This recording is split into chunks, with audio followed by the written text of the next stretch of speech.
তাই তো চরণ আঁকি নাই, তাই তো চরণ আঁকি নাই। আমি কেমন করে ঘরে রব, আমি তাই তো চরণ আঁকি নাই।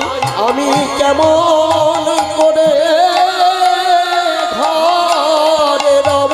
যদি চরণ পেলে চিত্র চলে যায় কেমন ঘরে রব। আমি কেমন করে ঘরে রব। চরণ পেলে চিত্র চলে যাই গো। আমি তাই তো চরণ আঁকি না। এইবার নাভি সরোবর আঁকিল, তারপর কতহু যত্ন করি। যেই নাভি অঙ্কন করেছে কোমরের পর, সখীরা বুঝে গেল ছবিটা উপরের দিকেই যাবে। কারণ কোমরের পর যদি হাঁটু আঁকতো তাহলে জানতে হবে নিচের দিকে যাচ্ছিল, কিন্তু যেহেতু কোমরের পর নাভি অঙ্কন করেছে তাহলে ছবিটা আবার উপরের দিকে যাচ্ছে। তারপর আর কি আঁকলেন? বাহু দুটি আঁকি ছলো ছলো আঁকি, মুরলি দিল সে করে। বাহু দুটি আঁকি ছলো ছলো আঁকি, মুরলি দিল সে করে। বলে একবার তেমন করে বাঁশি বাজাও, একবার তেমন করে বাঁশি বাজাও।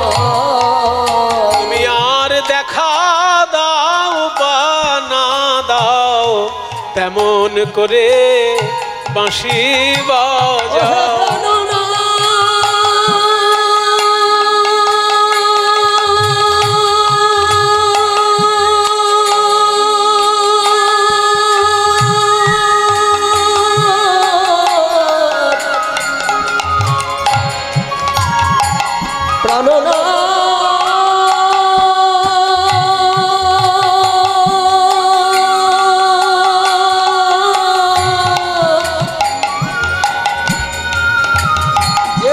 শুনে আমরা সব ভুলেছি,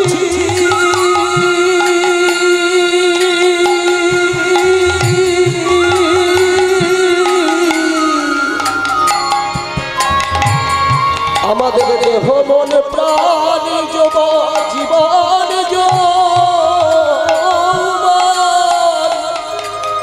ওহে প্রাণনা।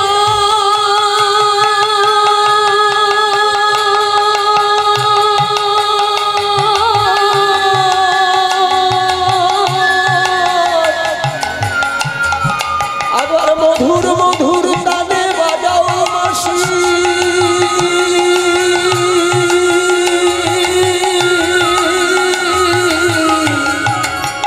প্রাণনা।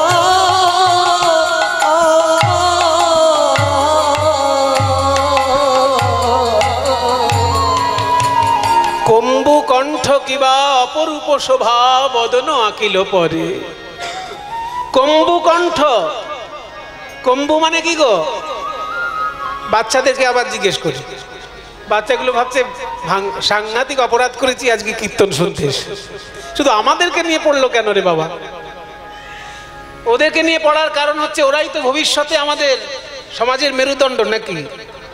এবার বাঙালির ছেলে হয়ে যদি বাংলাটা না জানে, সে তো বাঙালি জাতির লজ্জা। সেই জন্য ছোটদেরকে আমি একটু বেশি করে পাকড়াও করছি আজকে। কম্বু মানে কি? কম্বু, কম্বু মানে হলো শঙ্খ। এই যে মায়েরা যখন সন্ধ্যাবেলায় শঙ্খ বাজায় না, শাঁখ, ওটাকে বলে কম্বু।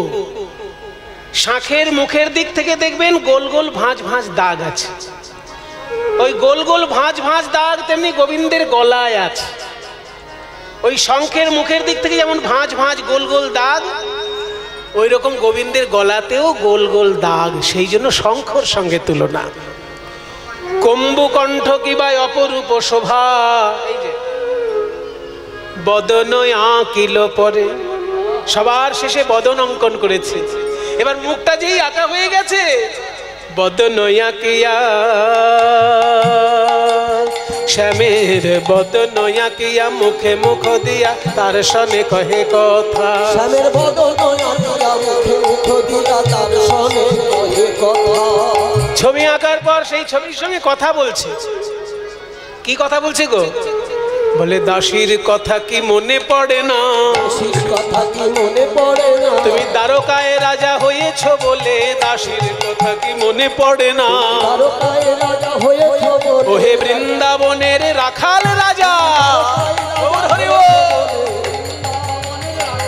তুমি দ্বারকায় রাজা হয়েছ বলে দাসীর কথা কি মনে পড়ে না। বদন আঁকিয়া, মুখে মুখ দিয়া তার সনে কহে কথা। দাসে যদুনাথ কয়, জানো না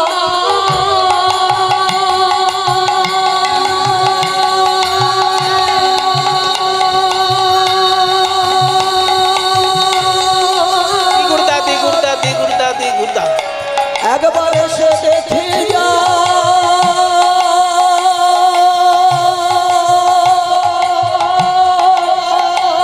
দাসে যদুনাথ কয় ওহে রসময় আসিয়া দেখো হেথা। যদুনাথ কয় হীরা সময় আসিয়া দেখো হেথা, আসিয়া দেখো হেথা। একবার এসে দেখে যাও হে, একবার এসে দেখে যাও, তোমার প্রেমময়ীর কি যে দশা, একবার এসে দেখে যাও হে। প্রেমময়ীর কি যে দশা বলতে হিয়া ফেটে যাও, তোমার প্রেমময়ীর কি যে দশা। একবার ওই যদুনাথ কয় হীরা সময় আসিয়া দেখো হেথা, আসিয়া দেখো হেথা। রাধারানী প্রাণ গোবিন্দের চিত্র অঙ্কন করে সেই চিত্রের কাছে মনের দুঃখ নিবেদন করছেন। এদিকে নারদ মুনি, নারদ যার গতিপথ কেউ রোধ করতে পারবে না, কিংবা যার সিদ্ধান্ত কেউ রদ করতে পারবে না। যদিও অন্যরকম অর্থ আছে। নারদ, নার শব্দের অর্থ জল, দ মানে দান করা, যে জল দান করে। নারদ শব্দের আসল অর্থ হচ্ছে মেঘ। নারদ, নার মানে জল, কিন্তু আমরা একটু ঘুরিয়েও তো মানে ধরতে পারি। না রদ, যেটা একবার বলে ফেলেছে আর সেটা রদ হবে না। সেই নারদ মুনি মনে মনে চিন্তা করছে, ধুর মশাই, সত্য ত্রেতা, আর এটা কি যুগ? দাপর। রাধারানীর বিরহ হচ্ছে দাপর যুগ না?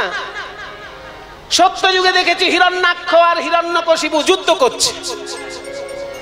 হিরণ্যাক্ষ ভাই, হিরণ্যকশিপু ভাই, আর দুইজনে এমন যোদ্ধা, তাদেরকে দমন করার জন্য দুটো অবতার নেমে এলো। হিরণ্যকশিপুর জন্য নরসিংহ, আর হিরণ্যাক্ষের জন্য বাহ, দাঁড়া দাঁড়া দাঁড়া, তুই দাঁড়া একবার দেখুক লোকে তোকে। ওট ওট, কি নাম তোর? রাজদীপ। এই তোর নাম রাজদীপ। এই যে ছেলেটি বলেছে, আমি খুব খুশি হলাম, আমি খুব খুশি হলাম। ছেলেটি কিন্তু উত্তর দিয়েছে যে হিরণ্যাক্ষের জন্য যে অবতার নেমে এসেছিল, বসো, তার নাম হচ্ছে বরাহ। আমাদের সংস্কৃতি আমাদেরকে জানতে হবে, আমাদেরকে বুঝে নিতে হবে। বিদেশিরা বারবার শাসন করেছে ভারতকে, ইরান, তুরান, তুর্কি, ওইসব দেশ থেকে, আফগান, ওরা সব আমাদেরকে লুটপাট করে নিয়ে গেছে। তারপরে ইংরেজরা এলো, তারাও লুটপাট করে নিয়ে চলে গেল। আমাদেরকে শাসনের নামে তারা আমাদেরকে শোষণ করেছে। আমাদের শিক্ষা আমাদেরকে ভুলিয়ে দিয়েছে ইংরেজরা। ওই যে বললাম বৈরাগ্য বিদ্যা, এটা আমাদের শিক্ষা। কোন বিদ্যালয়ে দেওয়া হয় মশাই? একমাত্র রামকৃষ্ণ মিশন আর ভারত সেবাশ্রম সংঘের যদি কোনো স্কুল থাকে, সেইখানে হয়তো একটু ভারতীয় শাস্ত্রের তত্ত্বকথা শেখানো হয়। তাছাড়া কোথায় শিখবেন বৈরাগ্য কাকে বলে? আমাদের বিদ্যা আমাদের থেকে ছিনিয়ে নিয়ে গেছে, কিন্তু আমাদেরকে বঞ্চিত করেছে। তা আমাদের শিক্ষা আমাদেরকে জানতে হবে। ছেলেটি যে বললো, আমি খুব খুশি হলাম। হিরণ্যকশিপুর জন্য যে অবতার নেমে এসেছিলেন, তিনি হলেন নরসিংহ, আর তারই ভাই হিরণ্যাক্ষ। দুটো ভাইয়ের জন্য দুটো অবতার, এইরকম দেখা যায় না বাবা। হিরণ্যাক্ষবধের জন্য বরাহ অবতার নেমে এসেছিলেন। সে তো সত্যযুগের কাহিনী। তারপর ত্রেতা যুগে আবার দেখলাম রাবণের সঙ্গে রামচন্দ্রের যুদ্ধ হচ্ছে। আর তারপরে তো যুদ্ধের শেষই নেই। মহাভারতের যুদ্ধ 18টা দিন ধরে আমি দেখলাম। তাহলে আর যুদ্ধ ভালো লাগে? ওরে আমার সাধের বাহন ঢেঁকি, নারদের বাহন হচ্ছে ঢেঁকি। এই যে আমাকে নিয়ে চল এমন একটা জায়গায় যেখানে বিশুদ্ধ ভক্তির কথা হয়, শুদ্ধ প্রেমের কথা হয়। চল তো আমাকে বৃন্দাবনে নিয়ে। বলো বলো যন্ত্র একলে নারদ মুনি চিন্তে মনে মনে, একলে নারদ মুনি চিন্তে মনে মনে, কোথা রাহে শুদ্ধ ভক্তি পাইব কেমনে, কোথা রাহে শুদ্ধ ভক্তি পাইব কেমনে। এত চিন্তি নারদ মুনি ঢেকি আরোহণে, এত চিন্তি নারদ মুনি ঢেকি আরোহণে, এত চিন্তি নারদ মুনি ঢেকি আরোহণে। নাচিতে নাচিতে যায় মধুর বৃন্দাবনে, নাচিতে নাচিতে যায় মধুর বৃন্দাবনে। বৃন্দাবনে এসে নারদ দেখছে কি, বৃন্দাবনে একটু শান্তি পাবার জন্য এলাম, এখানে তো দেখছি তাপে আমার গা ঝলসে যাচ্ছে। কেউ জুন মাসে একবার বৃন্দাবনে গিয়ে দেখবেন কি অবস্থা হয়। এ তো দেখছি তাপ, ভয়ঙ্কর তাপ। তত্ত্বদর্শী নারদ ঋষি চারি পানে চায়, তত্ত্বদর্শী নারদ ঋষি চারি পানে চায়। কোথা হইতে তাপ আসি লাগে মোর গায়, কোথা হইতে তাপ আসি লাগে মোর গায়। আমার অঙ্গ কেন জ্বলে যায়, অঙ্গ কেন জ্বলে যায়। জ্বালা জুড়াইতে ব্রজে এলাম এই অঙ্গ কেন জ্বলে যায়। জ্বালা জুড়াইতে ব্রজে এলাম অঙ্গ কেন জ্বলে যায়। জুড়াইতে ব্রজে এলাম অঙ্গ কেন জ্বলে যায়। কোথা হইতে তাপ আসি লাগে মোর গায়, আর কোথা হইতে তাপ আসি লাগে মোর গায়। আমার নাম নারদ। কোন জিনিসের একেবারে শিকড়ে গিয়ে পৌঁছায়। আমার গায়ে লেগেছে তাপ। এই তাপ কোথা থেকে আসছে আমি তার অনুসন্ধান করব। তাপ কোন দিক থেকে আসছে দেখতে দেখতে এগিয়ে চললেন রাধারানীর কুঞ্জের দিকে। রাধারানীর হৃদয়ে এত বিরহ তাপ। হা কৃষ্ণ,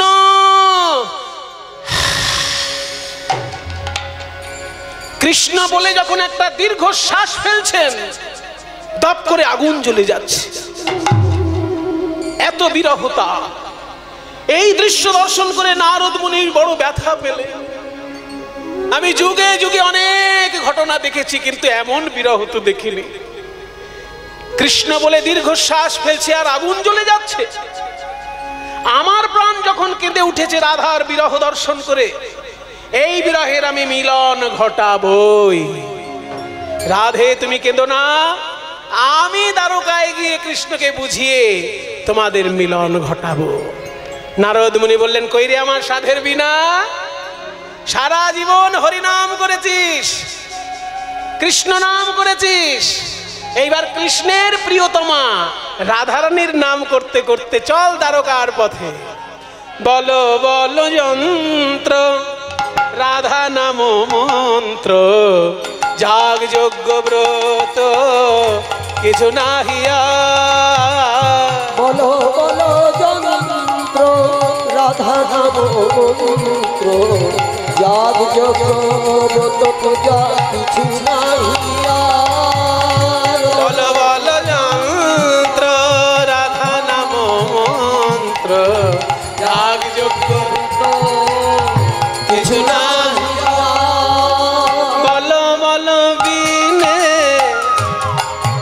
রাধা নাম বিনে, বলো বলো বিনে রাধা নাম বিনে, বলো বলো বিনে রাধা নাম বিনে।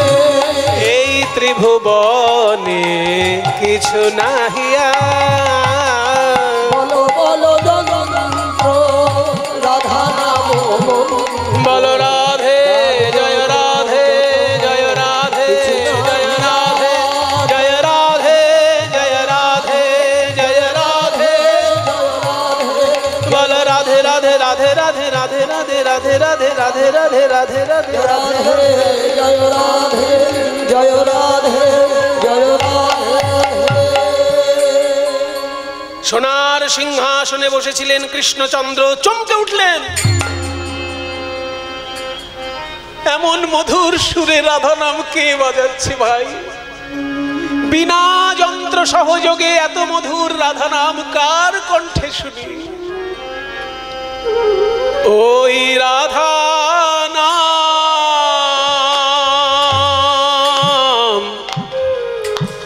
রাধা নাম,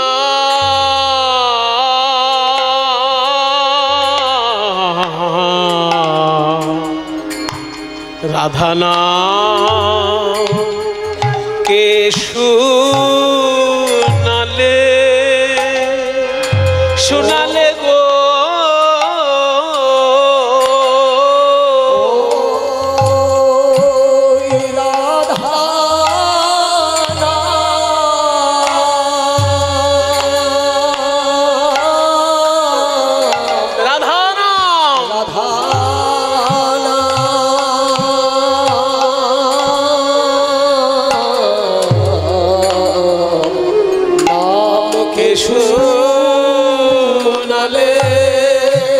শুনালে গো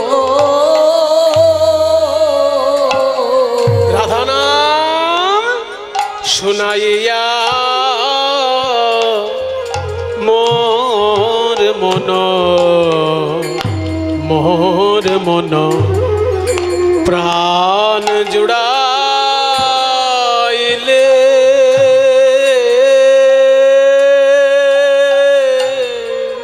বলো বলো এমন রাধা নাম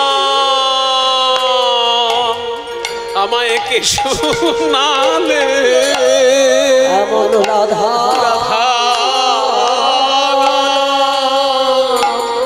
আমায় কে শুনালে। আমার সর্বেন্দ্রিয় মাতা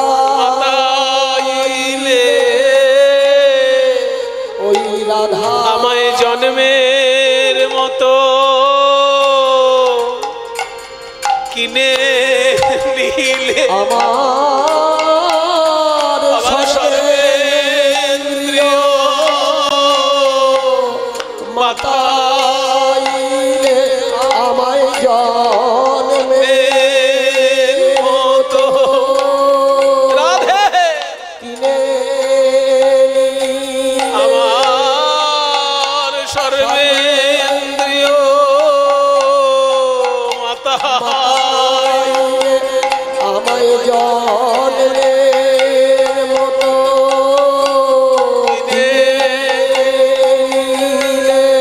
বলো বলো রাধা নাম কে শুনালে।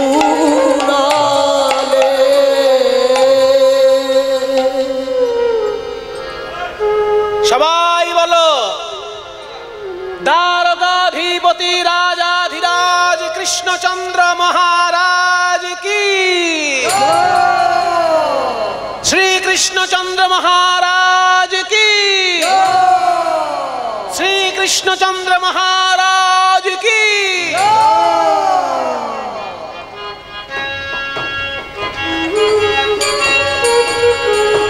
আসুন আসুন দেবর্ষিপাদ নারদ মুনি, আপনি তো সারা জীবন নারায়ণ নারায়ণ বললেন, আজকে আবার রাধা নাম গাইতে গাইতে রাজপ্রাসাদে আসছেন কেন? নারদ মুনি বলছেন সেটা আমার ব্যাপার। আমাকে লোকে বলে আমি ভাবের ঘরের বাবাজি, আমার যখন যেমন ভাব তখন তেমন। হ্যাঁ, আমি কেন কৃষ্ণ নাম করব, আমি কেন রাধা নাম করব, এর জন্য কাউকে কৈফিয়ত দেব? তুমি ভেবো না তুমি কৃষ্ণচন্দ্র বলে একাই ভগবান হয়ে বসে আছো। সত্যযুগ থেকে আমি কত অবতার দেখেছি, অনেক অবতার দেখেছি। তুমি না হয় অবতারের শিরোমণি, কেউ কেউ আবার তোমায় বলে তুমি অবতারী। তা বলে শুনে রাখো, অবতার রূপে যদি কেউ নেমে আসে তার অনেক দায়িত্ব থাকে। তোমার আগে ত্রেতা যুগে রামচন্দ্র যখন অবতার রূপে এসেছিলেন তিনি কি করেছিলেন? অশ্বমেধ যজ্ঞ করেছিলেন, তাই না? ওই রাবণের সঙ্গে যখন যুদ্ধ করেছিল, সেই সময় রাবণের সঙ্গে যুদ্ধ করতে করতে রামের বিরুদ্ধে রাবণ যুদ্ধ করেছে, রাবণের দলে কিছু ভালো লোকও মারা গেছে, তাই না? সবাই কি খারাপ? একটা বোম যদি পড়ে সেখানে শুধু চোরগুলো মারা যাবে আর সাধুগুলো বেঁচে থাকবে, এরকম হবে কোথাও? চোরও মরবে, সাধুও মরবে একটা বোম যদি পড়ে। তো রাম রাবণের যুদ্ধে অসাধু লোকের সঙ্গে কত সাধু লোকেরও মৃত্যু ঘটেছে। যেমন বিভীষণের ছেলে তরণী সেন, তার ছেলে সারা গায়ে রাম নাম লিখে যুদ্ধ করতে এসেছিল, তাকেও মরতে হয়েছে। সেই প্রায়শ্চিত্ত স্বরূপ রামচন্দ্র করেছিলেন অশ্বমেধ যজ্ঞ। কিন্তু তুমি যে এত বড় যুদ্ধ বাঁধিয়ে দিলে কুরুক্ষেত্রে, তুমি কোন যজ্ঞ করলে? যদি বলো যুধিষ্ঠির যজ্ঞ করেছে, যুধিষ্ঠির ফল পাবে, তুমি কি যজ্ঞ করলে? তাই আমার যদি পরামর্শ শোনো, তুমি একটা যজ্ঞ করো। ত্রেতায় রামের রাজা ছিল, অশ্বমেধে যজ্ঞ কইল। ত্রেতায় রামের রাজা ছিল, অশ্বমেধে যজ্ঞ কইল। নারদ মুনি, আপনি ভালো পরামর্শ দিয়েছেন আমাকে। আমিও হয়তো এমন কোনো কাজ করেছি যেখানে সাধু লোককেও প্রাণ দিতে হয়েছে। তাহলে আমি যে যজ্ঞ করব সেই যজ্ঞটার নাম কি? অশ্বমেধ না রাজসূয়? বলছে অশ্বমেধ নয়, রাজসূয় নয়, দানব্রত যজ্ঞ হবে এবে। দানব্রত যজ্ঞ হবে এবে। বলে দানব্রত যজ্ঞ তো বাবা এই প্রথম শুনছি। হ্যাঁ, এটা আমার পরামর্শ। এই দানব্রত যজ্ঞের 3টে মাত্র নিয়ম, এই যে মাত্র 3টে নিয়ম, চেষ্টা করে দেখতে পারেন। প্রথম নিয়ম, শুনো বলি হে রাজন, ত্রিভুবন নিমন্ত্রণ। শুনো বলি হে রাজন, ত্রিভুবন নিমন্ত্রণ। নিমন্ত্রণ সবারেই করিতে হইবে, সবারেই করিতে হইবে। ত্রিভুবন নিমন্ত্রণ করতে হবে। ত্রিভুবন মানে স্বর্গ, মর্ত, পাতাল। এই 3টে ভুবনে নিমন্ত্রণ করার পর যারা নিমন্ত্রণ পেয়ে আসবে তাদেরকে যে যা চাইবে তাই দিবে, সবার আশা মিটাইবে। যে যা চাইবে তাই দিবে, সবার আশা মিটাইবে। যে যা চাইবে তাই দিবে, সবার আশা মিটাইবে। যে যা চাইবে তাই দিবে, সবার আশা মিটাইবে। সবার আশা মিটাইবে। যে যা চাইবে তাই দিবে, সবার আশা মিটাইবে। দান সবাইকে করিবে হাসি মুখে, দান সবাইকে করিবে হাসি মুখে। সবাইকে দান করবে, কিন্তু দানটা যেন হাসি মুখে হয়। কিছু মনে করবেন না বাবা, বামুনের ঘরে জন্ম নিয়েছি তো অনেকে হিংসে করে। ছোটবেলা থেকে দান নিতে নিতে অভ্যস্ত, কিন্তু কিছু কিছু লোকের মুখের দিকে তাকালে আর দান নিতে ইচ্ছা দিচ্ছে না, দিলেই যেন ভালো। ওই রকম দানে কোনো পুণ্য নেই। আপনি দান করবেন না তা ভালো, দানে দুর্গতি ঘন্টে। দান করলে দুর্গতি দূরে যায়। আর একটা সুন্দর কথা আছে, হস্তস্য ভূষণম দানম। যে হাত কোনোদিন দান করতে পারেনি সেই হাত শুধু ওই চিতার কাঠ ছাড়া আর কিছু না। চিতার কাঠে এরকম দেবে আর চলে যাবে। যে হাত কোনোদিন দান করতে শেখেনি সে হাত চিতার কাঠ। কাজেই হস্তস্য ভূষণম দানম, আংটি পরাটা হস্তের ভূষণ নয়, দান করতে শেখাটা হস্তের ভূষণ। তবে উপযুক্ত পাত্রে দান করতে হয়। যেখানে সেখানে দান করলে কুফল ফলতে পারে। একজন সারাদিন ধরে মঙ্গল চিন্তা করছে, আপনি তাকে দান করলে ভালো হবে, কিন্তু সারাদিন ধরে একজন মদ গিলছে আর তাকে যদি দান করেন, সে তো পরের দিন আবার সারাদিন ডবল মদ গিলবে।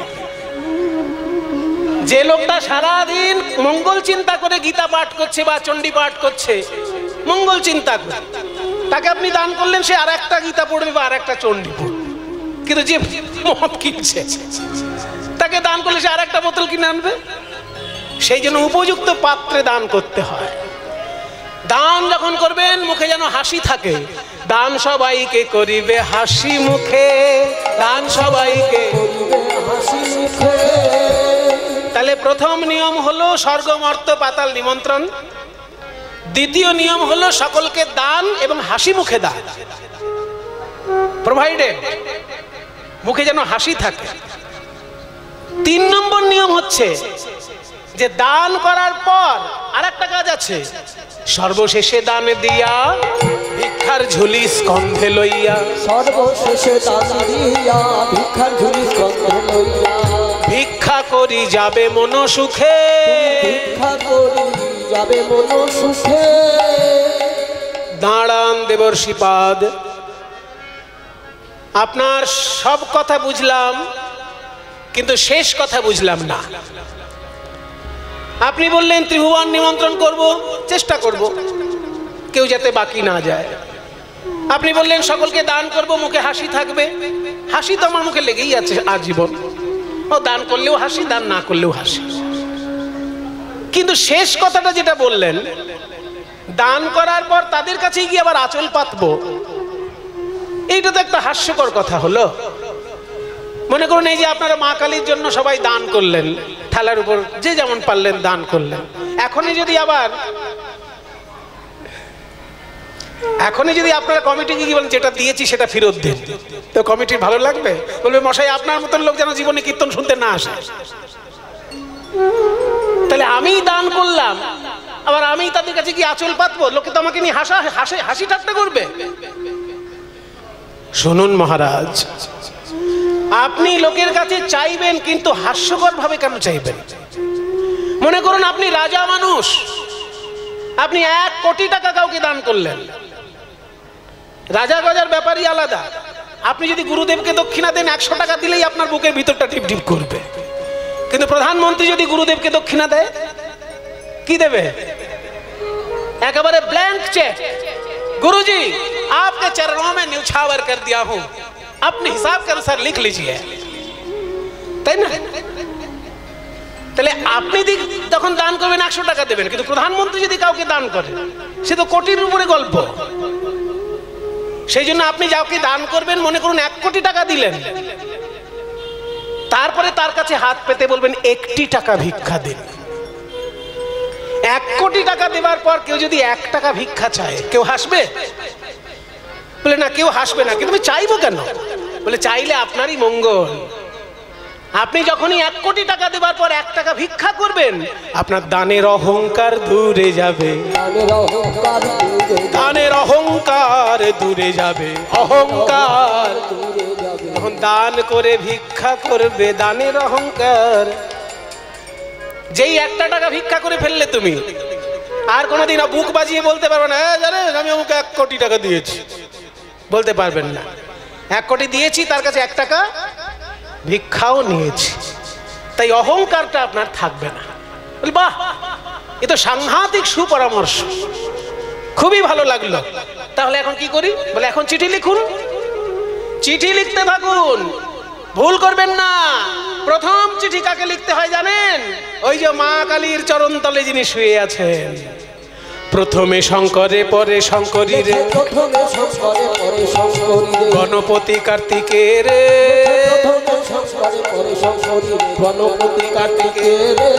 সে যে পদ্মজনী লক্ষ্মী বিনা পানি,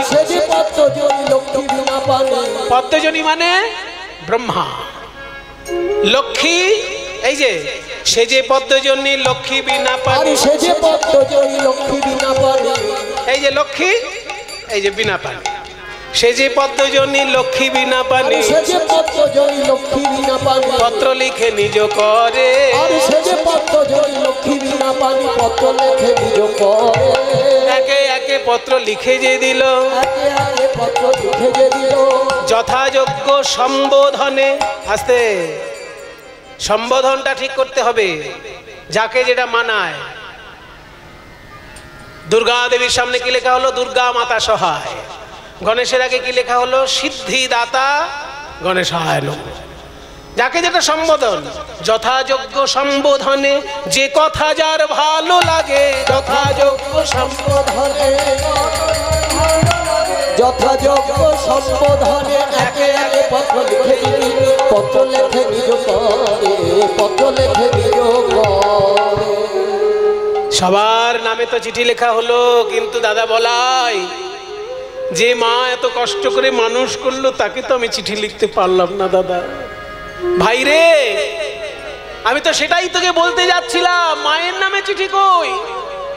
কৃষ্ণ বলছে দাদা গো, সকলকে চিঠি লেখার মতো পড়াশোনা করেছি বটে, কিন্তু মাকে চিঠি লেখার মতো কোনো ভাষা খুঁজে পেলাম না দাদা।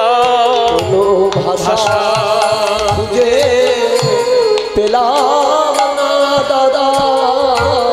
আমি কি বলে বা ক্ষমা চাইব? মা বাবাকে চিঠি লেখা যায়? মনে করুন কোনো ছেলে বিয়ে করছে, সারা পাড়ার লোকের বাড়িতে কার্ড নিয়ে যাচ্ছে, আর বাবার কাছে একটা কার্ড নিয়ে যাবে, বাবা এই যে আমি বিয়ে করছি, এই নাও কার্ড। হয় কখনো? হয় যদি ছেলে বিদেশে থাকে। যদি ছেলে বিদেশে থাকে, মনে করুন ছেলে চাকরি করেছে, এত পড়াশোনা করেছে, বড় চাকরি পেয়ে বিদেশে চলে গেছে, সেখানে একটা মেম সাহেব পছন্দ হয়েছে, তাকে বিয়ে করে নিয়েছে। এবার সেই সময় যদি একটা চিঠি বাবার কাছে না আসে, বা বাবাকে ফোনেও যদি নিমন্ত্রণ না করে, তাহলে বাবা জানবে কি করে ওখানে বিয়ে হচ্ছে ছেলে? তবে ভাষাটা সেখানে মার্জিত হতে হবে, এইভাবে লিখতে হবে, বাবা এই বিদেশ বিভূতিতে কাজ করতে এসে পরিস্থিতির চাপে পড়ে আমি বিবাহ করতে বাধ্য হলাম, তোমার যদি আসার সময় সুযোগ হয় এসে আশীর্বাদ করো। এইটা বাবার কাছে চিঠি হতে পারে। কিন্তু যদি এরকম লেখে, এই যে তুমি তো আমাকে ঠিক করে খাওয়াতেই পারলে না, মানুষ করতেই পারলে না, তুমি আবার চিঠি আশা করো কেন? যাক তবু তোমাকে জানাচ্ছি বাবা বলে একটা মেম সাহেব বিয়ে করেছি, পারলে এসে দুটো খেয়ে যেও। এইরকম যদি ভাষার ছিরি হয়, সেরকম বাবা যাবে কোনো দিন? ওই জন্য মার্জিত ভাষা হতে হয়। কৃষ্ণচন্দ্র এখন দ্বারকার রাজা, আর ওদিকে নন্দ রাজা, মা যশোদারা গ্রামে পড়ে আছে, তাদের কাছে চিঠি লিখতে হলে ভাষাটা মার্জিত হতে হবে। মা গো যশোদে, কত না ব্যথা দিয়েছি তোমার কোমল প্রাণে, কুপুত্র যদি বা হয় কুমাতা কদাপি নয়, আমার সকল অপরাধ ক্ষমা করে এই দানব্রত যজ্ঞে এসো মা, তুমি আশীর্বাদ না করলে আমার যজ্ঞ সম্পূর্ণ হবে না। এই যদি ভাষা হয় তাহলে মা ছুটে আসবে। নন্দরাজ আগে লিখলো, বাবা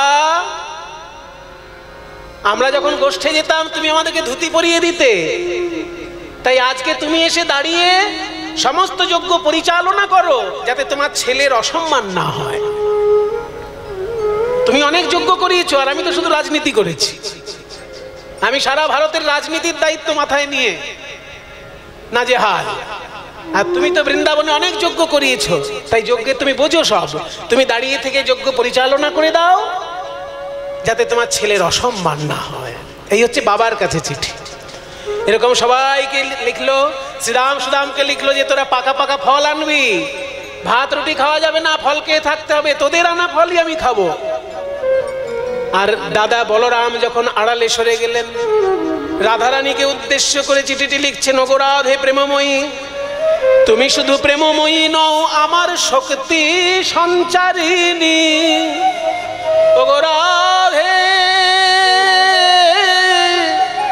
তুমি এই দান ব্রত যজ্ঞে এসে নয়নে নয়নে আমায় শক্তি সঞ্চার করো, যাতে এই যজ্ঞ আমি সম্পূর্ণ করতে পারি। সকলের উদ্দেশ্যে চিঠি লিখলেন। আর চিঠি বিলাবে কে? এই যে নারদ মুনি। চিঠির বোঝা মাথায় নিয়ে নারদ চললেন। পত্র লইয়া নারদ মুনি আনন্দে মগ, নিমন্ত্রণ পত্র লইয়া নারদ চলিল, নিমন্ত্রণ পত্র লইয়া নারদ চলিল, নিমন্ত্রণ পত্র লইয়া নারদ চলিল, নিমন্ত্রণ পত্র লইয়া নারদ চলিল, নিমন্ত্রণ পত্র লইয়া নারদ চলিল, নিমন্ত্রণ পত্র লইয়া নারদ চলিল।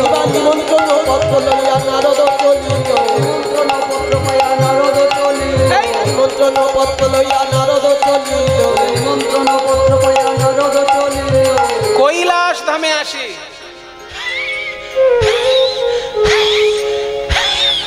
হাঁপিয়ে গেছে। কৈলাস তো পাহাড়ের উপর না, কৈলাস ধামে আসি উপনীত হলো, কৈলাস ধামে আসি উপনীত হলো দেবাদিদেব হর হর মহাদেব, নমঃ পার্বতী পতে হর হর মহাদেব।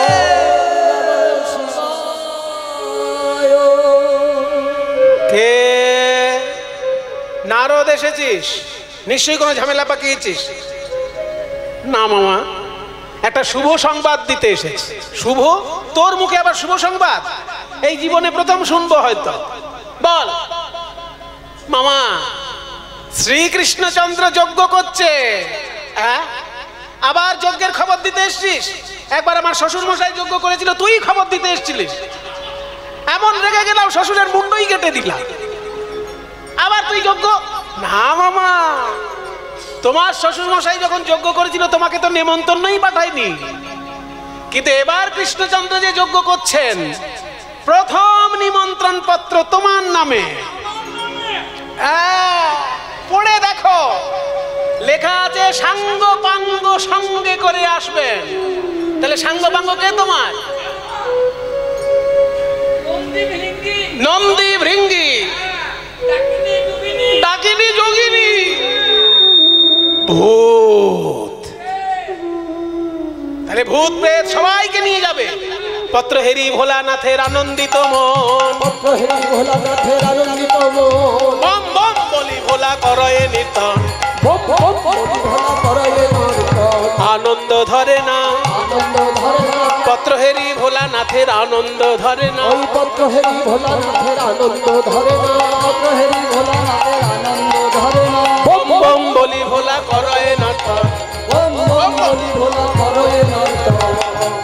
শিব ঠাকুর যখন আনন্দে নেচে উঠেছেন, স্বর্গে নিমন্ত্রণ সম্পূর্ণ, পাতালে নিমন্ত্রণ সম্পূর্ণ, মর্তধামে বিভিন্ন রাজ্যে নিমন্ত্রণ সেরে নারদ এসেছে বৃন্দাবনে। একই এখানে তো দশা আরো করুণ হয়েছে। দেখে শ্রীদাম সখা পটেতে আঁকা শ্যামের মূর্তি করে, নারদ দেখে শ্রীরাম সখা পটেতে আঁকা পাকা পাকা ফল লইয়া বলে ভাই কানাই খারে খারে। পাকা পাকা ফল লইয়া বলে ভাই কানাই খারে খারে। আমরা আর এঠো ফল খাওয়াবো না রে। শ্রীদাম কে? নারদ মুনি। নারদ মুনি, আমাদের ভাই কানাই কেমন আছে? আরে তোদের ভাই কানাইয়ের খবরই তো দিতে এলাম। তোদের ভাই কানাই বিরাট বড় যজ্ঞ করছে। হ্যাঁ হ্যাঁ, আগে তো জানতাম নন্দরাজা যজ্ঞ করেন, এখন ভাই কানাইও করছে। আর সেই যজ্ঞে তোদেরকেও চিঠি দিয়েছে। এই দেখ, তোদের ভাই কানাই এখন যজ্ঞ চলাকালীন ভাত রুটি খেতে পারবে না, ফল খেয়ে থাকতে হবে। আর সেই ফল তোরাই বৃন্দাবন থেকে নিয়ে যাবে। এত বড় দায়িত্ব, তাহলে তো আমাদের আর কামলে চলবে না। ফল জোগাড় করি, চল। আরো দুপায়ে গিয়ে দেখে নন্দ পিতা জেলেছে চিতা প্রাণ তেজিবার তরে।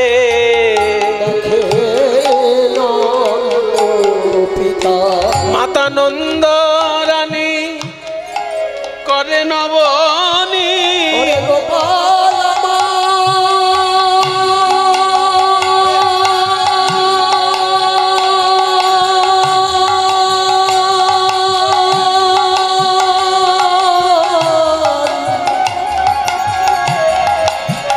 একবার ফিরে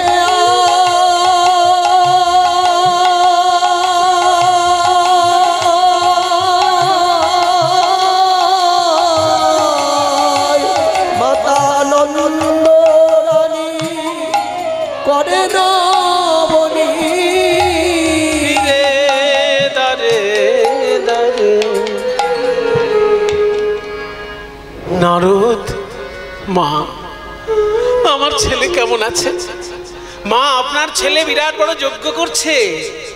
এই দেখুন চিঠিতে আপনাকে লিখেছে, আপনি গিয়ে আশীর্বাদ না করলে তার যজ্ঞই হবে না। হ্যাঁ, রাজা হবার পরেও আমাকে মনে রেখেছে, তাহলে তো আমাকে আশীর্বাদ করতে যেতেই হবে। আমি কি খালি হাতে আশীর্বাদ করতে পারি? ছানা মাখন বানিয়ে নিয়ে যাব, ওর মুখে দেব, তবে তো আশীর্বাদ করব। আমাকে এখন কাঁদলে চলবে না। পিতানন্দ, আপনি কি করেছেন? চিতা সাজিয়েছেন কেন? ভেঙে ফেলুন, ভেঙে ফেলুন।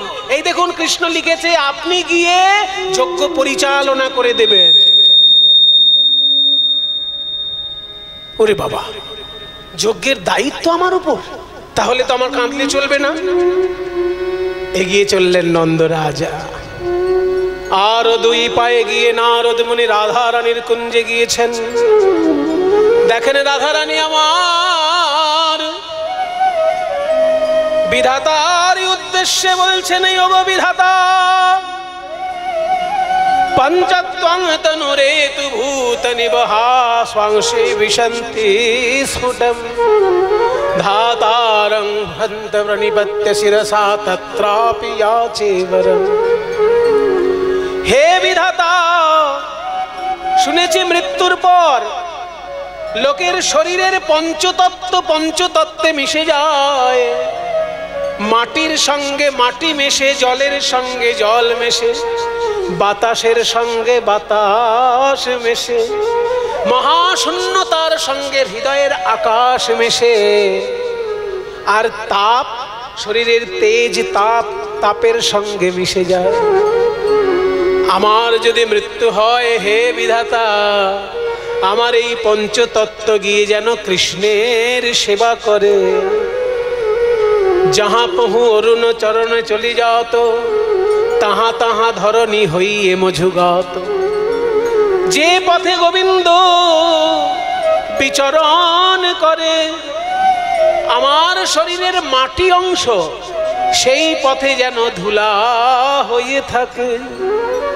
যাহা পহু অরুণ চরণে চলি যাত, যাহা পহু অরুণ চরণে চলি যাত, তাহা তাহা ধরণী হউক মঝুগাত। আর মাটি যেন সেই পথে যায়, মাটি যেন সেই পথে যায়, যে পথে গোবিন্দ নেচে যাবে, আমি তার পদ ধুলা হয়ে রব। পথে গোবিন্দ নেচে যাবে, হয়ে রব। যে পথে গোবিন্দ নেচে যাবে, মাটি যেন সেই পথে যায়। তাহা ধরণী হউক মধুগাত। আমার শরীরের জল কোথায় যাবে? না, যে সরোবরে গোবিন্দ নিত্য স্নান করেন, আমার শরীরের জল যেন সেই জলে মিশে গিয়ে তাকে স্নান করিয়ে দেয়। মরুত, আমার শরীরের বাতাস, যে পাখা দিয়ে গোবিন্দ হাওয়া খায়, সেই পাখায় মিশে গিয়ে যেন আমার শরীরের বাতাস তাকে সেবা করে। তেজ, আমার যে তাপ, আমার যে জ্যোতি, সেই জ্যোতিটা যেন কৃষ্ণ যে আয়নায় মুখ দেখে, সেই আয়নায় মিশে গিয়ে কৃষ্ণের মুখটাকে উজ্জ্বল করে তোলে। আর আকাশ, শরীরের ভেতরে যে ফাঁকা ফাঁকা জায়গাগুলো, সেই ফাঁকা জায়গাগুলো আকাশের অংশ। এই আকাশটা গিয়ে ওই আকাশে মিশবে যে আকাশের নিচে গোবিন্দ থাকবে। যাহা পহু ভরময়ী জলধর শ্যাম মধুয়ঙ্গ। আমার শরীরের বাতাস, আমার শরীরের আকাশ, মধু অঙ্গ গগন জাত ছুটান।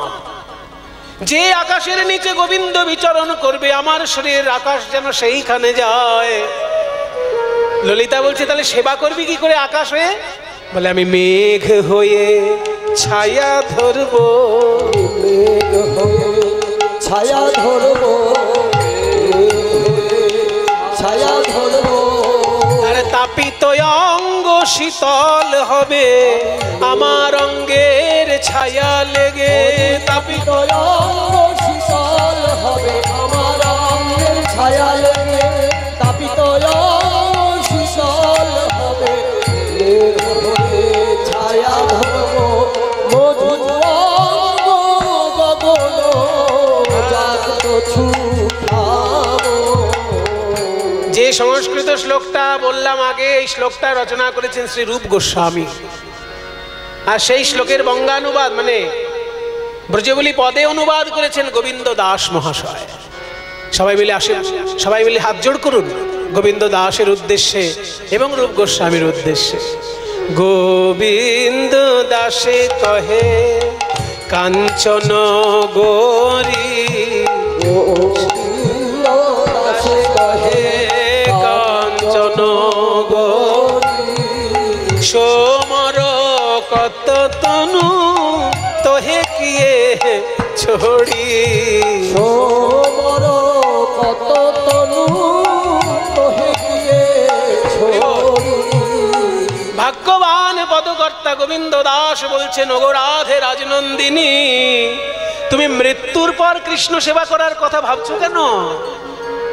একবার খুঁজে দেখো হৃদয় মাঝে, খুঁজে দেখো হৃদয় মাঝে তোমার কালো কৃষ্ণ লুকায়ে আছে, তোমা বিনা রইতে না রে।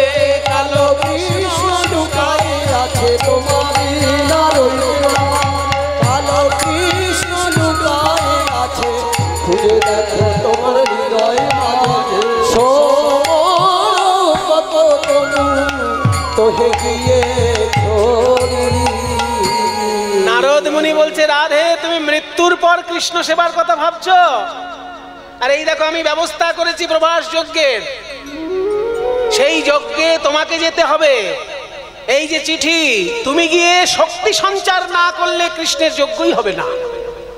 বাবা, তা যজ্ঞটা প্রভাস তীর্থে কেন হচ্ছে? নারদ মুনি, এ তো এক কাহিনী আছে, বলবো না? সময় কম, বলবো না রেখে দিই, পরে বলবো। শুনুন তাহলে, খুব মজার একটি কাহিনী আছে। আকাশের দিকে যে চন্দ্র দেখা যায়, ওই চন্দ্র একজন দেবতা। জ্যোতিষীরা বলেন আকাশের চন্দ্রের চারিদিকে যে 27টি নক্ষত্র আছে তারা চাঁদের স্ত্রী। এগুলো জ্যোতিষের ভাষা, যে চাঁদের স্ত্রীগণ ওই নক্ষত্রগণ চাঁদের স্ত্রী। কিন্তু চাঁদ এতটাই নিজের রূপের অহংকারে অহংকারী যে 27 জন স্ত্রী থাকা সত্ত্বেও বৃহস্পতির স্ত্রী তারার প্রতি তিনি আকৃষ্ট হয়েছেন। তাই বৃহস্পতি অভিশাপ দিলেন, ওরে দুরাচার, গুরু পত্নীর প্রতি তোর কুনজর, রূপ যৌবনের তোর এত অহংকার, আমি তোকে অভিশাপ দিলাম, অভিশাপ 16 দিনের মধ্যে ক্ষয় হতে হতে তুই নিশ্চিহ্ন হয়ে যা।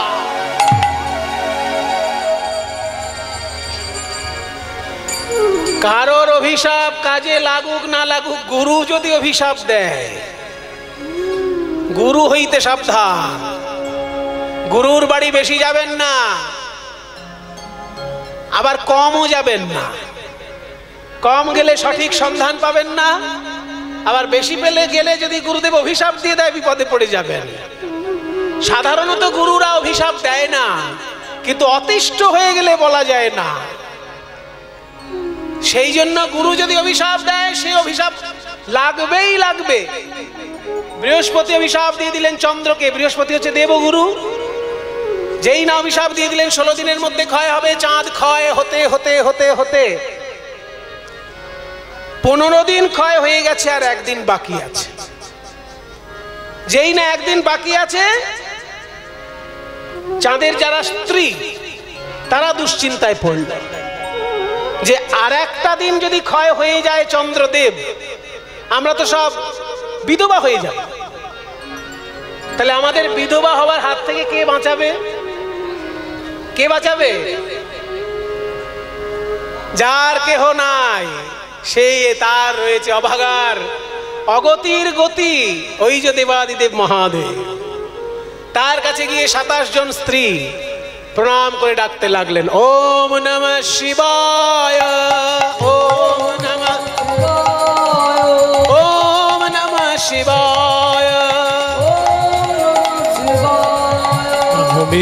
মনীষমশেষ গুণম গুণহীন মহেশ গণাবরণম রণনির্জিত দুর্জয় দৈত্যপুরম প্রণমামি শিবং শিবকল্পতরুম।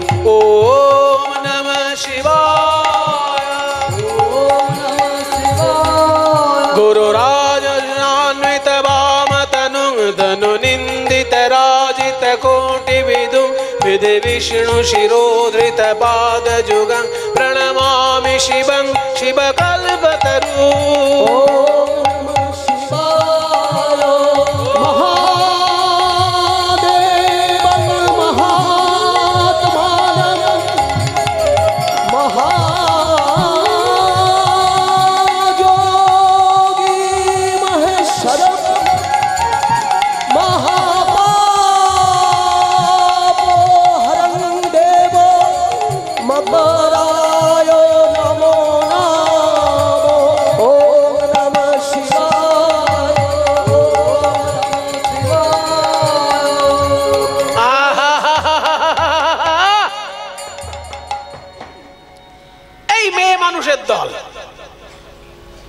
আমাকে একটু ভালো করে ধ্যান করতে দেবে না।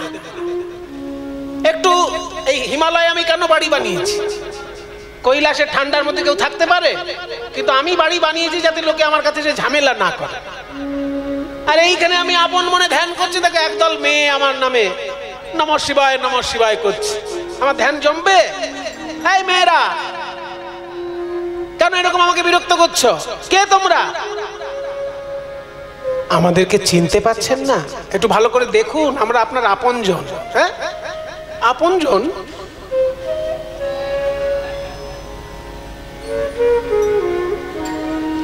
দক্ষ রাজার 27টি মেয়েকে বিয়ে করেছেন চন্দ্রদেব, আর দক্ষ রাজারই একটি মেয়েকে বিয়ে করেছিলেন শিব ঠাকুর। তাহলে দুজনের শ্বশুর হচ্ছে দক্ষ, চাঁদ আর শিব। তাহলে শিব আর চাঁদের কি সম্পর্ক? ভাইরা ভাই। তাহলে চাঁদের স্ত্রীগণ শিবের কে হয়? মিষ্টি সম্পর্ক। আমরা আপনার শ্যালিকা, শালিকা, ওই জন্য যেন চেনা চেনা লাগছিল।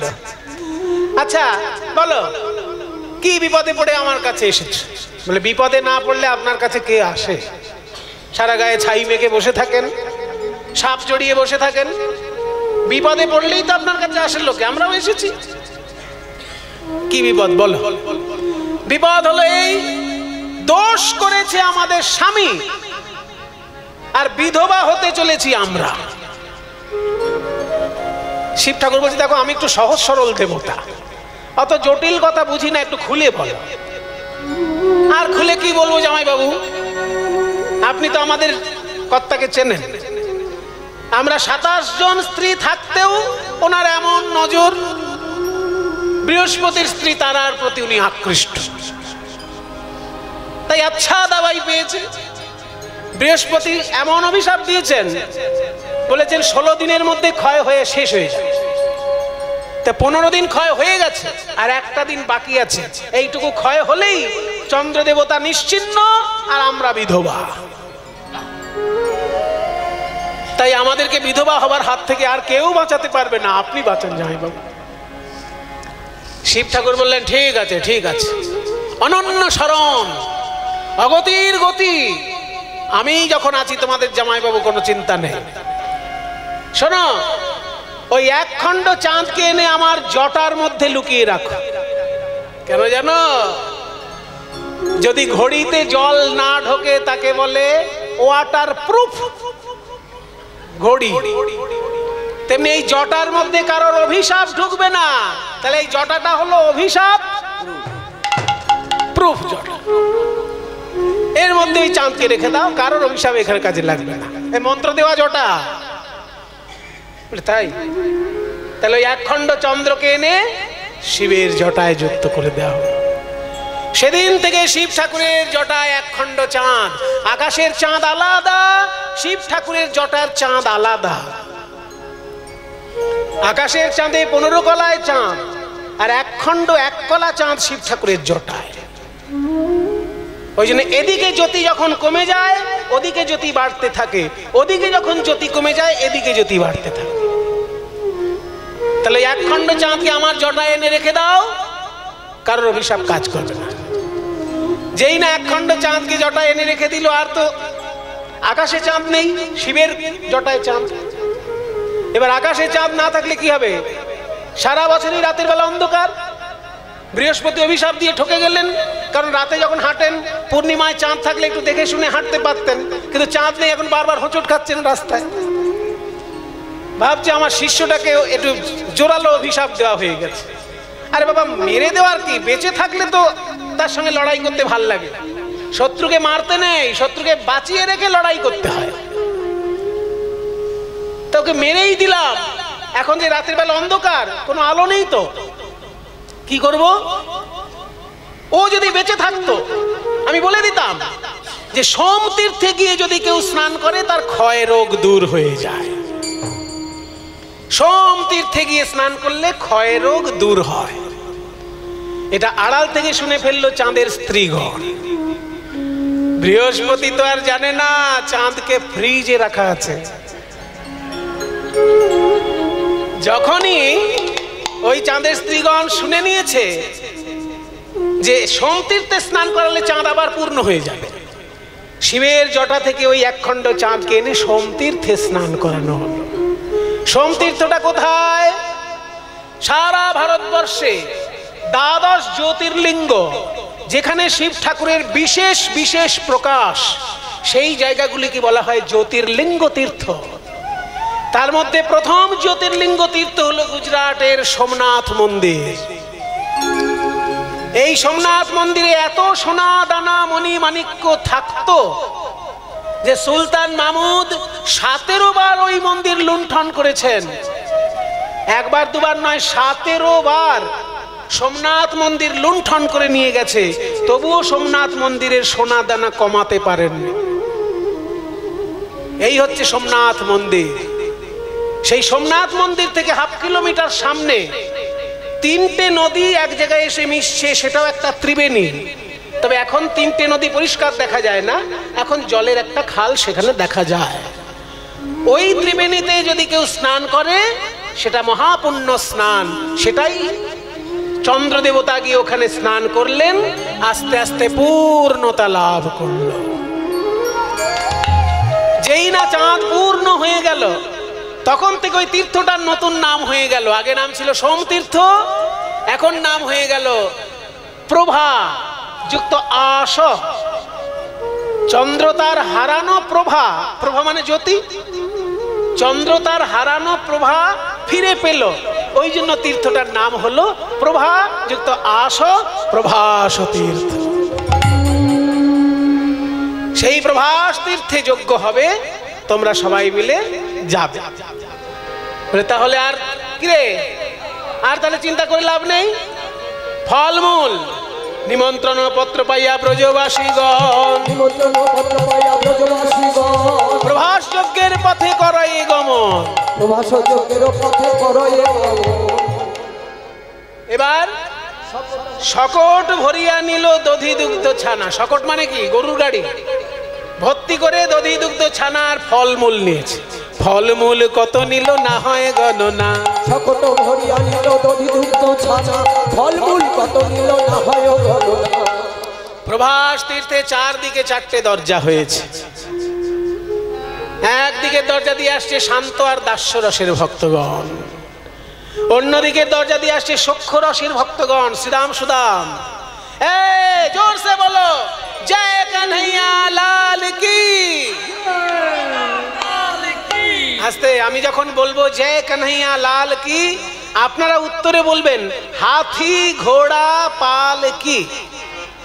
হাতি বলবেন না, হাথি বলবেন। হিন্দি ভাষীরা হাতিকে हाथी बोले। ए भैया, अरे कन्हैया के पास जब आ गए हो, बाहें उठा के जय ध्वनि करो, बोलो जय कन्हैया लाल की। बोलो जय कन्हैया लाल की। हाथी घोड़ा, जय कन्हैया लाल की। हाथी घोड़ा, अरे जय कन्हैया लाल की। हाथी घोड़ा लाल की, जय कन्हैया लाल की। हाथी घोड़ा, जय कन्हैया लाल की। हाथी घोड़ा लाल की, जय कन्हैया लाल की। हाथी घोड़ा लाल की। अरे नंद घरा नंद भयो, जय कन्हैया लाल की। हाथी दिया।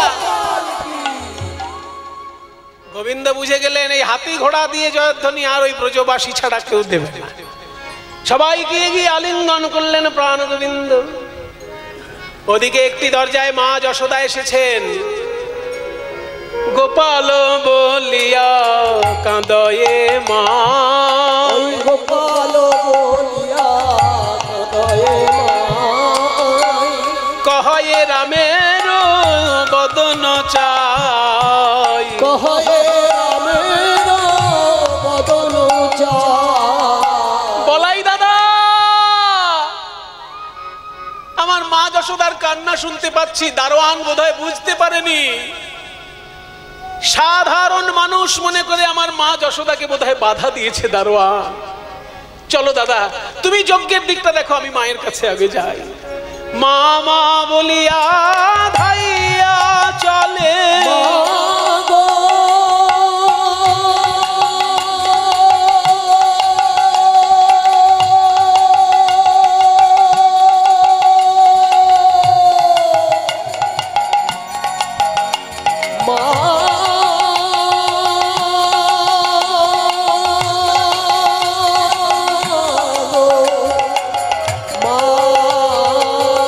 আসিয়া বৈঠাল যশোদা কোলে।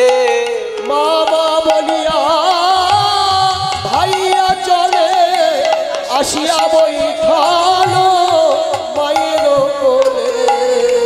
গোপাল, মা, আমাদের রাজা মশাই নাকি মা বলছে রে।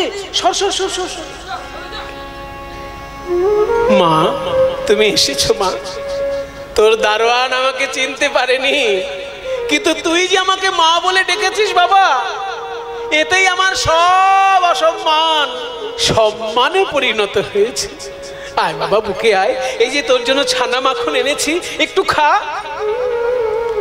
যেই ছানা মাখন খাওয়াতে গেছে অমনি দেবকী এসে হাত ধরেছে। দাঁড়া।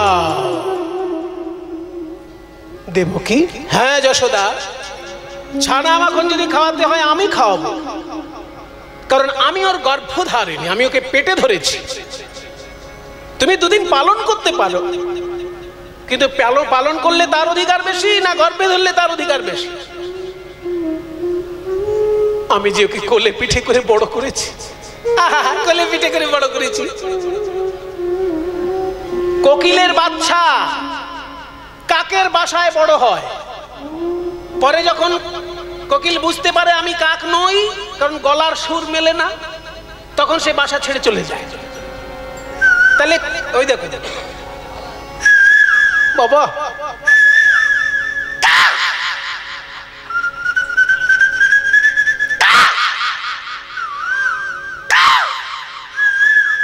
মিলছে না তো? ওটা কত মধুর সুর। আরে কাকের আওয়াজ। সেজন্য কোকিল যখন বুঝতে পারে যে আমাদের সঙ্গে এর আওয়াজ মিলছে না, তখন বাসা ছেড়ে চলে যায়। তাহলে কোকিলের বাচ্চা কাকের বাসায় বড় হলে কাক কি কখনো কোকিলের মা হয়? সাংঘাতিক যুক্তি। তাহলে সেই সমাধান কে করবে? এই মায়ের সমাধান একমাত্র জগৎ জননী মাই করতে পারে। তাই মা দুর্গা এসে সামনে দাঁড়ালেন। যশোদা, এই সমাধান আমি করব। যশোদা তুমি একদিকে দাঁড়াও, দেবকী তুমি যশোদার পাশে দাঁড়াও, কৃষ্ণ তুমি বিপরীত দিকে দাঁড়াও। মাঝখানে 100টা কাপড় টাঙিয়ে দাও। যার দুগ্ধ ধারা 100টা কাপড় ভেদ করে গিয়ে গোপালের বদনে পড়বে, সেই মা হবে। শতেক বসন টানা হইবে, কার তনয় গোপাল জানা সে যাবে, দেখবো কার ও তনয়, মনে হয় কারো তনয়, কারো তনয়, কারো তনয়, কারো তনয়, মনে হয় কারো তো নয়, কার ও তো নয়, মনে হয় কারো তো নয়, কারো তো নয়, মনে হয় কারো তো নয়, যে ভজে তারি তো হয়, মনে হয় কারো তো নয়, যে ভজে তারি তো হয়, মনে হয় কারো তো নয়, যে ভজে তারি তো হয়, কারো তো নয়, কার তো নয়, গোপাল জানা সে যাবে, কার ও তো নয়, কারো তো নয়। এবার দেবকী বলছে আমার পেটে জন্ম নিয়েছে, আমার দুধ খাবে না মানে? গর্বে দেবকী স্তন ধরে, গর্বে দেবকী স্তন ধরে, আরে প্রথম বসন ভেদ না করে, প্রথম বসন ভেদ না করে। মা যশোদা কেঁদে বলে আমার হৃদয়ের সুধা পান করে গোপাল বড় হলো, আর আমি এখন প্রমাণ দেব আমি ওর মা কিনা। গোপাল বলিয়া কাঁদয় মা,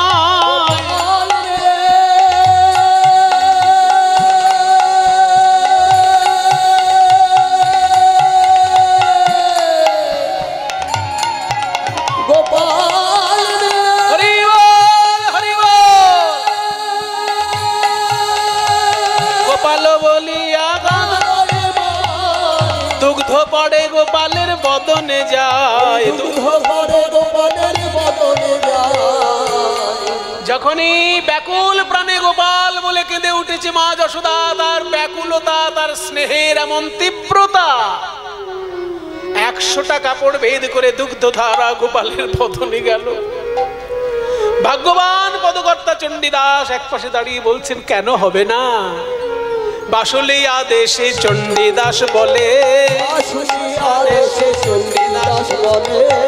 শুদ্ধমতি হলে গোবিন্দ মেলে, শুদ্ধমতি হলে গোবিন্দ মেলে, নানায় অহংকারে মেলে না, অহংকারে মেলে না, সে যে দর্পহারি মধুসূদন অহংকারে মেলে না, দর্পহারি মধুসূদন, সে যে কারো দর্প সইতে না রে, দর্পহারি মধুসূদন,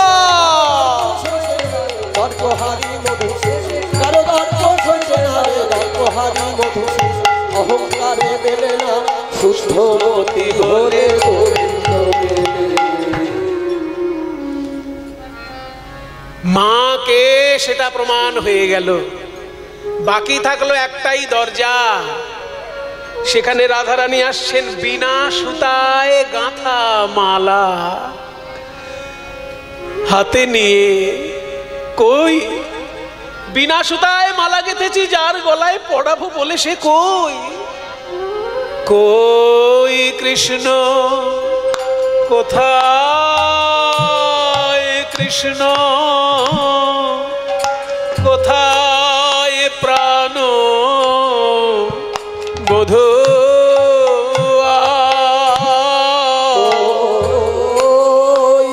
কৃষ্ণ কোথায়, কৃষ্ণ কোথায় প্রাণ বধূ,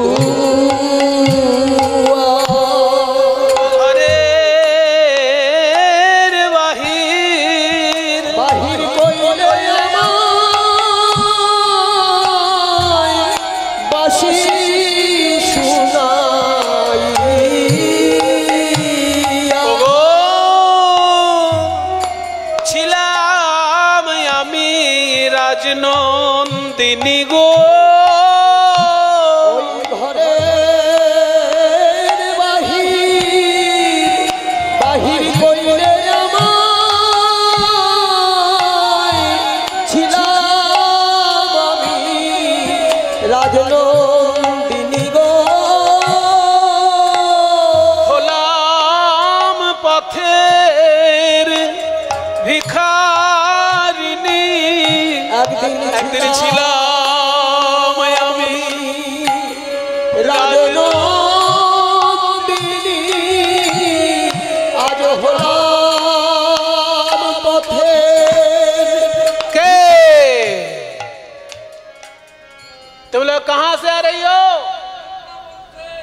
वृंदावन? ए वृंदावन कहाँ पड़ता है? ए दरवान, तुम्हें चिन्हबे ना, तुम्हारे महाराज के जिज्ञासा करो वृंदावन कहाँ पड़ता है। जाओ राजा के गए बोला। अरे राजा को बुलाएंगे, कहाँ का कौन आ गया कि राजा? বেশি কথা বলবে না দারোয়ান। এই যে আমাদের মধ্যমণি রমণীকে দেখছো, এই মধ্যমণি রমণী তোমাদের রাজা যদি দেখে না প্রণাম করবে, प्रणाम। क्यों? हमारे महाराज ये लड़की को क्यों प्रणाम करे? करेंगे करेंगे। क्यों करबे? সে কথা বলতে লজ্জা হয়, কথা বলতে লজ্জা হয়, কথা বলতে লজ্জা হয়, কথা বলতে লজ্জা হয়। লাজের কথা বলতে লজ্জা, বড় লাজের কথা বলতে লজ্জা হয়। কেন, কি এমন কথা যে লজ্জা হচ্ছে? তোমাদের রাজা একদিন ধরেছিল এই মেয়েটার পায়ে, তোমাদের রাজা ধরেছিল এই মেয়েটার পায়ে। কথা বলতে লজ্জা হয়, কথা বলতে লজ্জা হয়, কথা বলতে লজ্জা হয়। কেন কেন আমাদের রাজা এই মেয়েটার পায়ে হাত কেন দেবে? সে কথা রাজাকেই জিজ্ঞাসা করো, কেন হাত দেবে? এই মেয়ে তোমাদের রাজার গুরু, তোমাদের রাজা বাঞ্ছা কল্পতরু, এই মেয়ে তোমাদের রাজার গুরু। তাহলে গিয়ে মহারাজকে বলি একবার, মহারাজ পূর্ব দিকে একদল রমণী এসেছেন, তাদের মধ্যমণি একজন, তার এত রূপ তার দিকে তাকানোই যাচ্ছে না। আবার বলছে আপনি নাকি একদিন ওর পায়ে। হ্যাঁ চুপ। পূর্ব দিকে দরজায় যখন কেউ এসেছে, দাদা বলাই তুমি একটু যজ্ঞটা দেখো, আমি গিয়ে দেখি। তখন যজ্ঞ হচ্ছে, মন্ত্র পাঠ হচ্ছে, সবাই একটু হাত জোড় করে বসুন। মায়ের মন্দিরে যখন আজকে এসেছি একটু মন্ত্র পাঠ করি।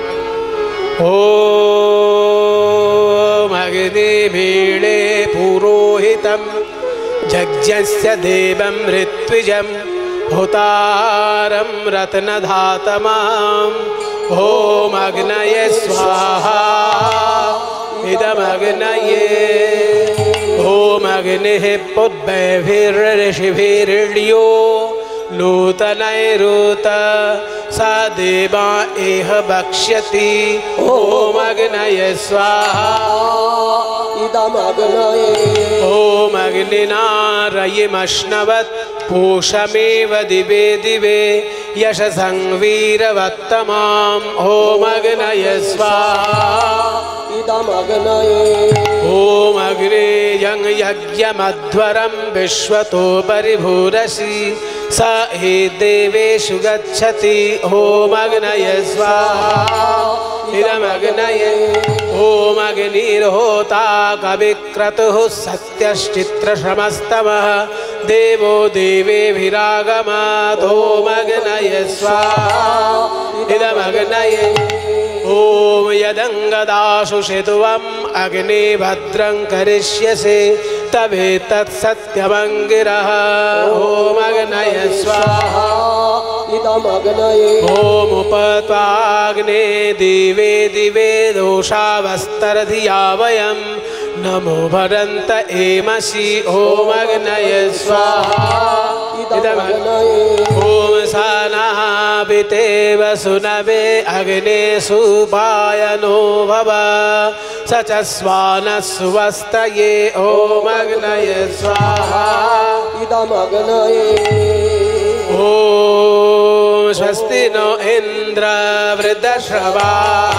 स्वस्ति न पूषा विश्ववेदाः स्वस्ति नस्तक्षो अरिष्टनेमि स्वस्ति न बृहस्पतिर्दधातु ओम शांति शांति शांति हरि ओम। যজ্ঞ চলছে, যজ্ঞের মতন শ্রীকৃষ্ণ এসেছেন। রাধে তুমি যে ঘর থেকে এলে তোমাকে বাধা দেয়নি কেউ? বাধা তো দিয়েছিল। আমার ননদি, আমার শাশুড়ি আমাকে বাধা দিয়ে বলেছিল এই সময় সেজে গুজে বৌমা কোথায় যাবে।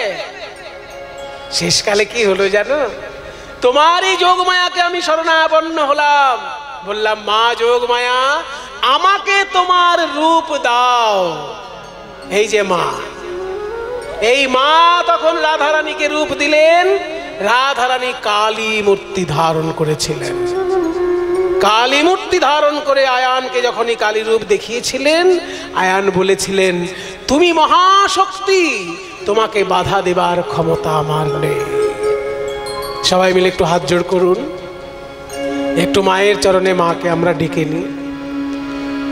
ওম নমঃ চণ্ডিকায় নমঃ, ওম কালিকায় নমঃ।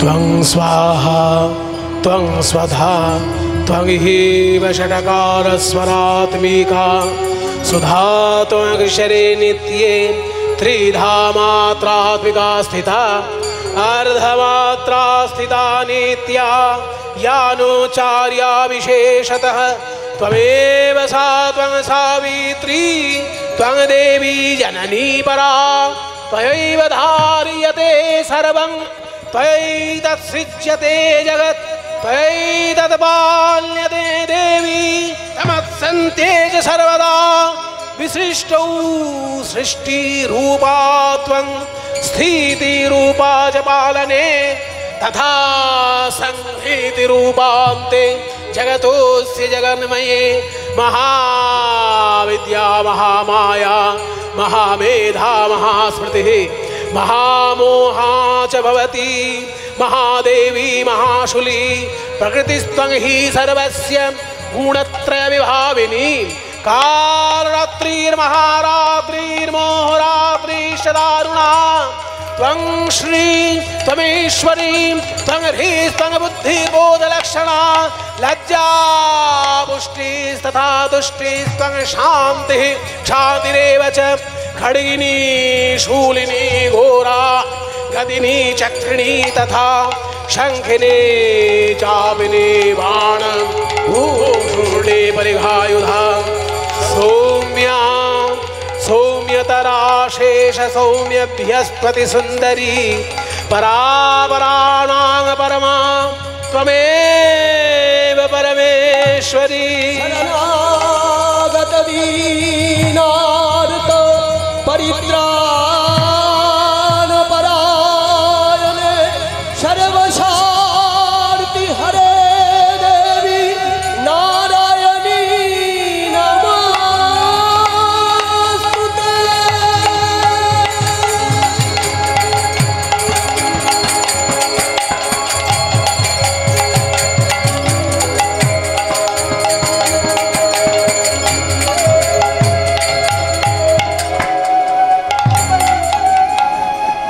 মন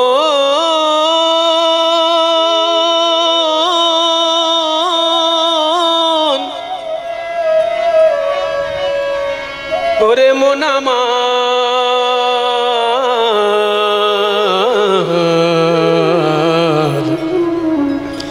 ওরে মন আমার,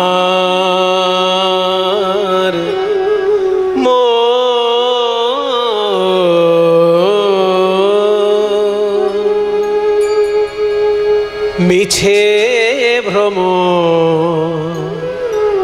ভূমণ্ডলে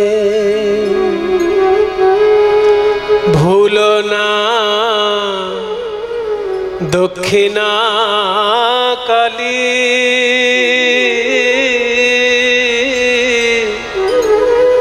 বদ্ধ হয়ে মায়া জালে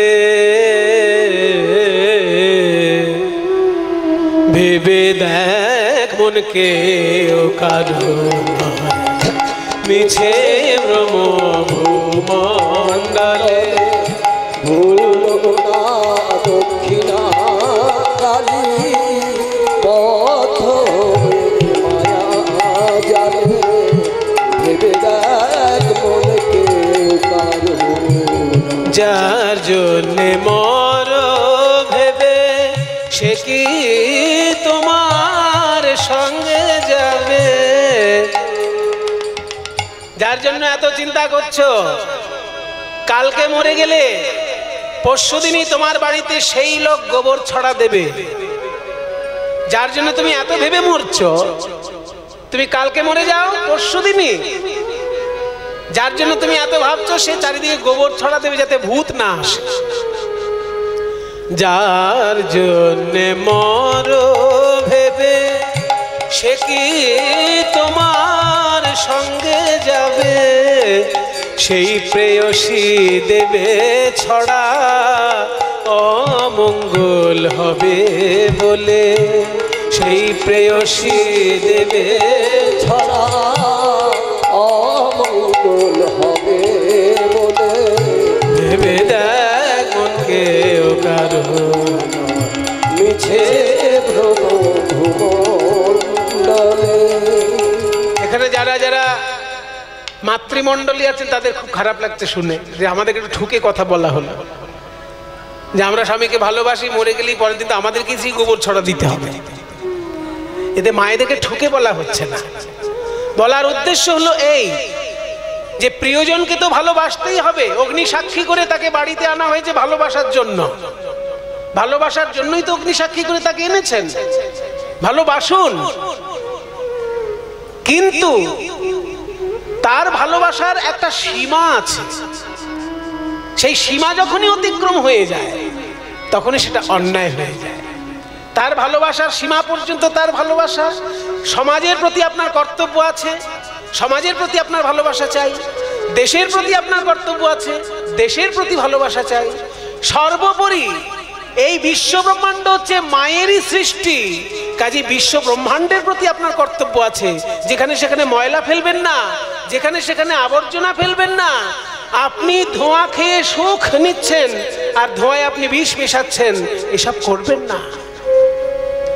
কারণ আপনার বাড়ির প্রতি যেমন আপনার ভালোবাসা, তেমনি বাড়ির বাইরে জগৎটাও আপনারই জগৎ। পশ্চিমবঙ্গটা আপনারই পশ্চিমবঙ্গ, ভারতবর্ষটা আপনারই ভারতবর্ষ, পৃথিবীটা আপনারই পৃথিবী। সর্বোপরি মায়ের গর্ভ থেকে যা এসেছে সমস্ত সৃষ্টি আপনার আপনজন। নিজেকে কর্তা ভেবে আমরা অনেক কিছু করি, কিন্তু দুদিন পরেই কর্তার কর্তৃত্ব আর থাকে না। দিন দুই তিনের জন্য ভাবে কর্তা বলে সবাই মানে, দিন দুই তিনের জন্য ভাবে কর্তা বলে সবাই মানে, সেই কর্তারে দেবে ফেলে কালা কালের কর্তা এলে, সেই কর্তারে দেবে ফেলে কালা কালের কর্তা এলে। ভেবে দেখ মনকে ও কারো মিছে ভ্রম ভূমণ্ডলে।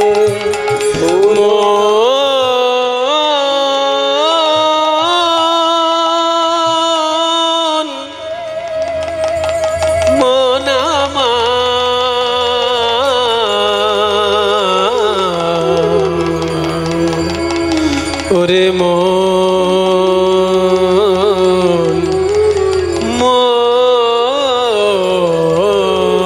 জয়ন্তী মঙ্গলা কালী ভদ্রকালী কপালিনী দুর্গা শিবা ধাত্রী সহসা নমঃ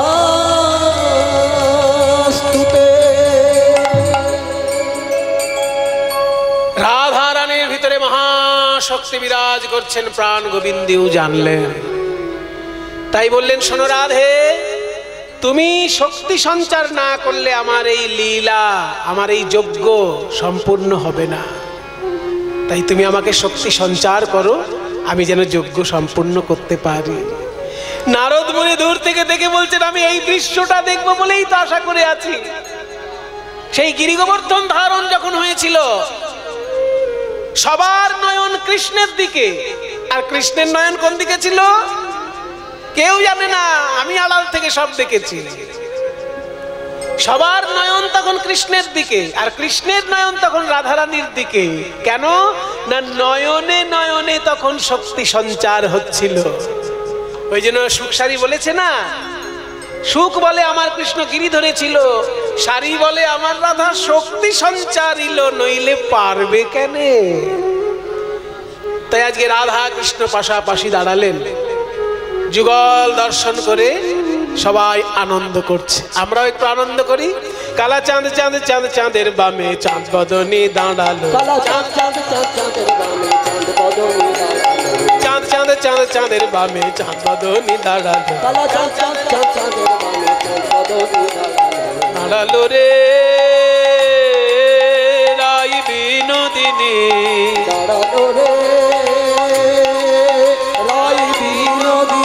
রাধার রূপের ছটায় জগৎ আলো, চাঁদ বদনে দাঁড়ালো, রূপের ছটায় জগৎ আলো, চাঁদ বদনে দাঁড়ালো, কালা চাঁদ চাঁদ চাঁদ চাঁদের বামে চাঁদ বদনে দাঁড়ালো। কালা চাঁদ চাঁদ চাঁদ চাঁদের বামে চাঁদ বদনে দাঁড়ালো। আহা যেমন রাধা তেমন শ্যাম তেমনি বৃন্দাবন, যেমন রাধা তেমন শ্যাম তেমন বৃন্দাবন, তেমন সব সহচরী মধুর মিলন, তেমন সব সহচরী গোপী গোপীগণ, তেমন সব সহচরী বলাই যাই রে, তেমন সব সহচরী বালাই যাই রে, তেমন সব সহচরী বালাই যাই রে, যেমন সব সহচরী মধুর। কালা চাঁদ চাঁদ চাঁদ চাঁদের বামে চাঁদ, কাজে জ্ঞান দাসে মাগে রাঙা চরণ মাধুরী, ওই বনদাসে মাঝে মহাচরণ মাধুরী, মধুর জলদ করে ধীর বিজুরি, ওই নবীন জলদ পরি ধীর বিজুরি, বল হরি হরি, হরি হরি, প্রেমানন্দে বাহু তুলে বল হরি হরি, হরি